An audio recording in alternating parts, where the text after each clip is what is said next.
In the kitchen this morning, a sweet recipe for your sweetie. Valentine's Day is on Thursday, and nothing says I love you like chocolate. This morning, Chef Becky shows you how to whip up a tasty treat that takes very little time, but says so much. I love chocolate, and Valentine's Day is extra special to me because it happens to be my birthday. And today, I'm going to show you how to make chocolate fondue. So we're going to start with 12 ounces of chocolate.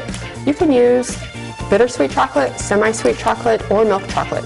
It's really up to you. I like the Ghirardelli brand chocolate chips. I'm going to use 1/3 of a cup of whipping cream, 1 tablespoon of strong coffee. Now this is hazelnut liqueur. It's Frangelico. It is optional, so if you're serving it to kids, I would just leave that out. And a pinch of cinnamon. And here I've got a nice platter of items to dip into the warm chocolate. And it's nice to have this ready to go before you start melting the chocolate. So this is an electric fondue pot. Of course, not everyone has one of these. So you can use a crock pot on low, or you can use one of those ceramic fondue pots that have a candle underneath. I'm going to turn this to low, about the number 3.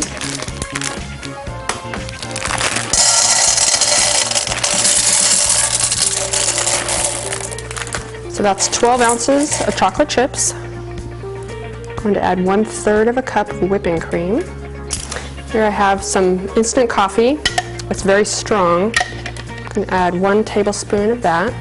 I'm going to add 2 tablespoons of Frangelico.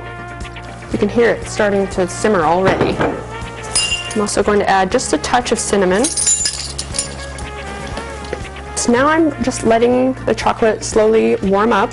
I'm not going to stir it aggressively. I'll just let it warm up gently. And if you don't have a crock pot or a fondue pot, you could use a bowl and just gently heat it up in the microwave. Of course, it'll cool off, so you might need to re-warm it a couple times during your party, but it works just as well. I'm going to let this heat for about 3 or 4 minutes, and then it'll be ready to serve. I'm just looking to make sure the chocolate chips are completely melted. See, it's still a little chunky looking there. So it's not quite ready to serve. And you do need to be careful with kids especially because this chocolate can scald their mouths. Here our chocolate is nice and melted and smooth. I do like to have little plates on hand for serving.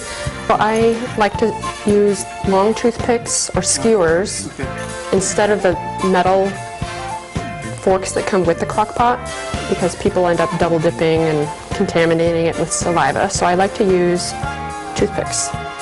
You can actually make a little kebab. You could even have some of these pre-assembled for your party, just ready for people to grab and then dip. So today we worked with my favorite food group, chocolate.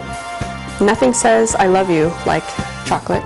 Happy Valentine's Day and happy birthday to me.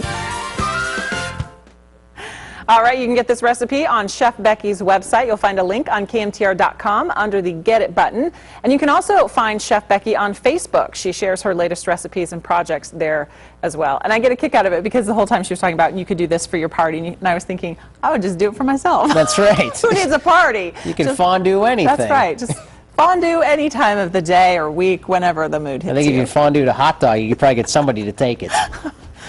Oh, Food for thought, I guess.